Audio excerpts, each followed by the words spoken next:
fan community, I'm back to do the next installment of this sort of project. I bought a vinyl collection, mostly jazz, from an old drummer here in my town. If you haven't seen my first video on this topic, please go back and check that out. You get all the background information.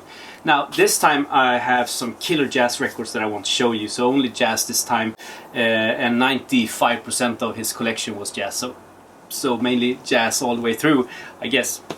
So the next batch, here we go.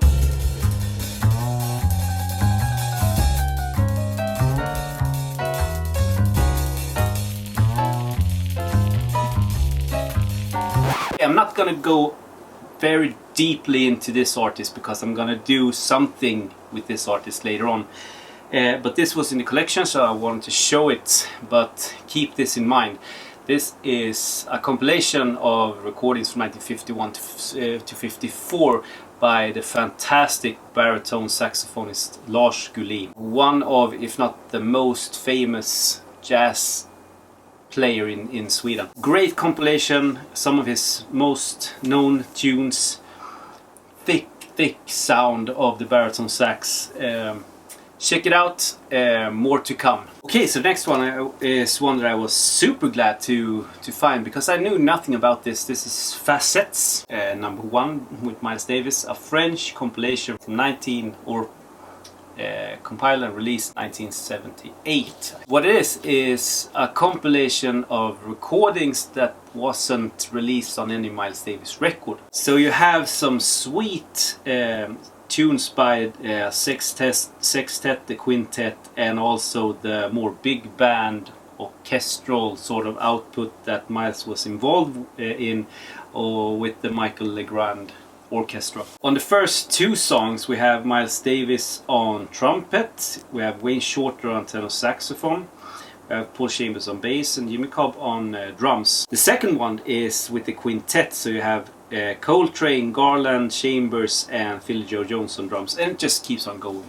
It's an insanely good compilation with tunes that you probably don't have on vinyl. If you're a Miles fan, this is a no-brainer. Get it. Okay, 1965 mono, first press on Prestige. This is Brother Jack McDuff in concert. America's Greatest Organ Group. Yeah, maybe. Recorded live.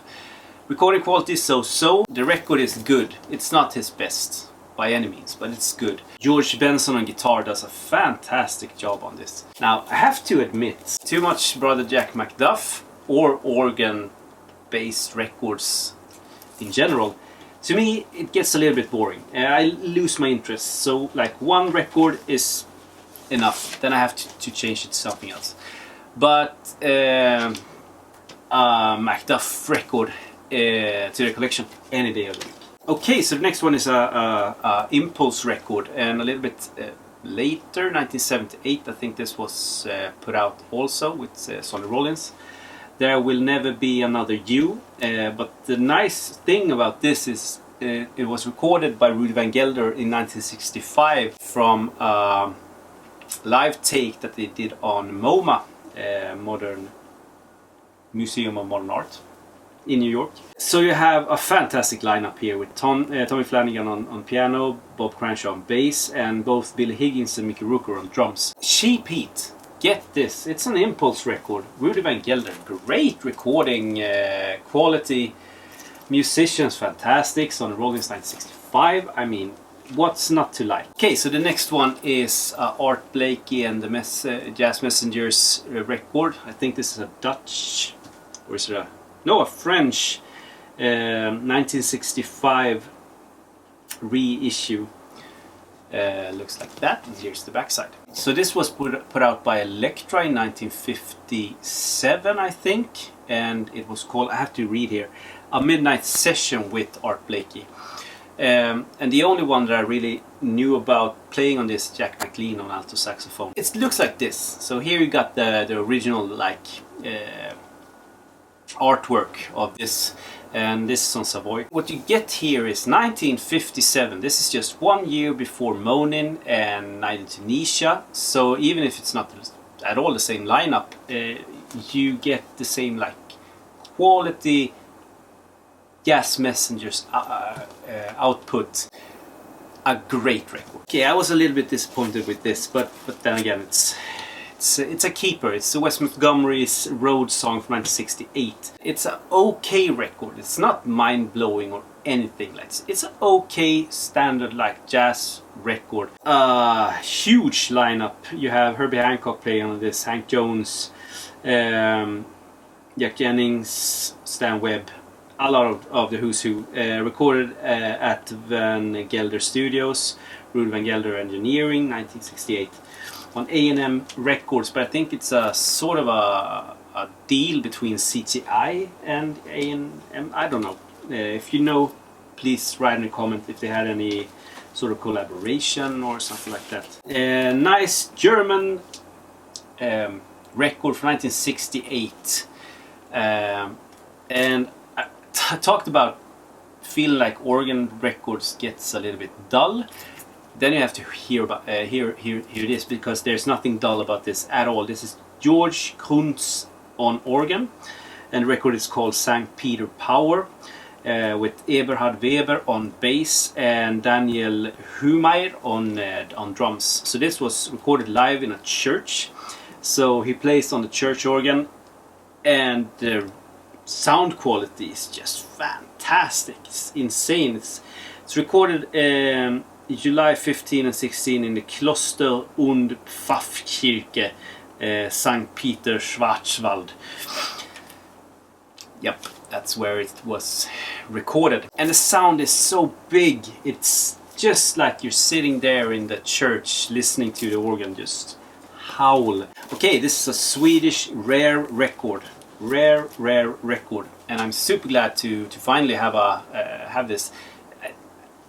I was so stoked to see that this guy had this in the collection. This is Öronpaj with Ardy and Lasse. Lasse is a comedian here in Sweden. I think both are. What they did, look at that cover. I mean, it's a pizza with ears on it.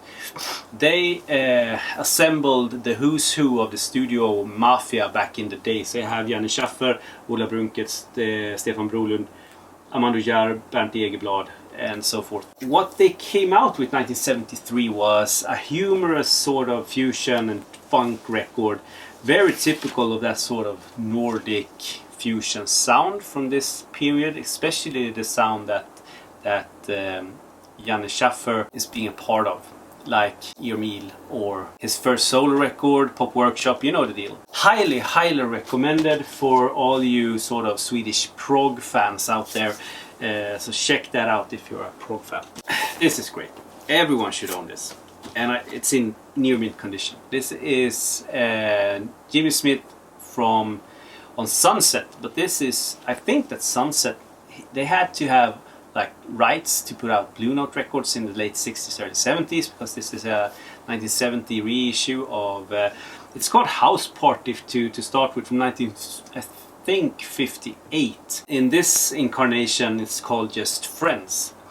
But listen to this lineup, it's insane. You have Jimmy Smith obviously on organ, then you have Lee Morgan on trumpet, Curtis Fuller on trombone, Lou Donaldson and George Coleman on alto saxophones, Tina Brooks on tenor saxophone, Kenny Burrell and Eddie McFadden on guitar, and Art Blakey and Donald Bailey on drums.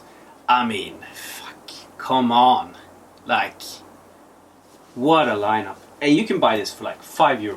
Say €10 and you get it in pristine condition.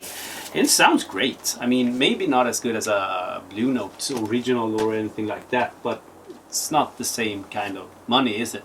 This was a surprise, because I had no idea that Chick Corea played or recorded anything on Deutsche Grammophon, but Deutsche Grammophon is known for its... And we're back! Focus going bananas. Okay, so this is Chick Corea and Nicolas Economo on 2 pianos, 1983. It's digitally recorded, but it's sounds... There's a lot of air between the notes, if I'll put it like that. Great sound quality of this. There's the famous Deutsche Grammophon label. I'm gonna look for more Chick Corea on Deutsche Grammophon, definitely, because it's nice to hear him out of his... I don't know, I mean, I'm a 38-year-old Swede back in 2021, and I say that it's out of his comfort zone. I have no idea what I'm talking about, but I'm used to hearing Chick Corea play jazz, and in this case I feel he's more into the sort of, he's dipping his toe in the classic sort of genre, and it's nice to hear him in that sort of venue. Another one that's a reissue with a different cover back in the day, but I think that this is a late 60s version of a 1955 recording by Cannonball Adderley. I think the original release was called Cannonball Adderley with Strings. It looked like this. Great cover. But Power Records, whoever those are, decided to reissue this in, I guess, late 60s, early 70s, just called Cannonball Adderley, and had no information on who's playing on it in this case. But I really like this. Not the best sound quality you ever get out of a vinyl record, but Cannonball Adderley on Power Records, I mean, I'll take it. And last but not least, for today at least, is this Fontana release that I've been looking for actually for a while. Christopher, he VCLT'd this to me a long time ago, but the record was warped. I think he said something about it as well, so unfortunately unplayable. But I've been hunting for a record or a copy since then, and this is a cheap record. You can get this really cheap, but I've never found it in a store, and it's been too much of shipping to, just doesn't, it didn't, you know, the bricks didn't fall on the right place. Let's just say that.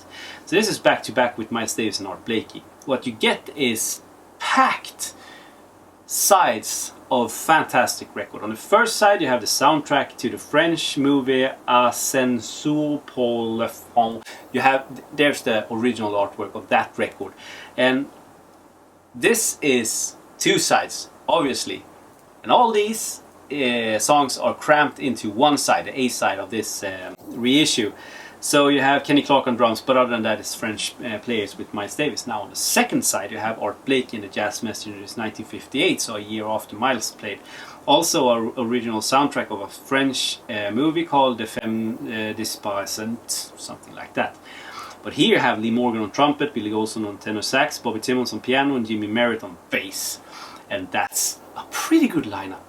And I'll see if I can, I think this is the original artwork of that record, but there's nothing wrong with this artwork. I love this artwork, and it's cheap, sounds pretty good. You get a lot of fantastic music for a 50-year-old record being this quality. Being able to listen to this music for that price is just, I love my hobby. It's the best fucking hobby ever invented. So that's it. Hope you enjoyed, and I'll see you soon. Definitely, I'll definitely see you soon. And please comment if you have any comments, subscribe, all that shit. So do it, and I'll talk to you soon.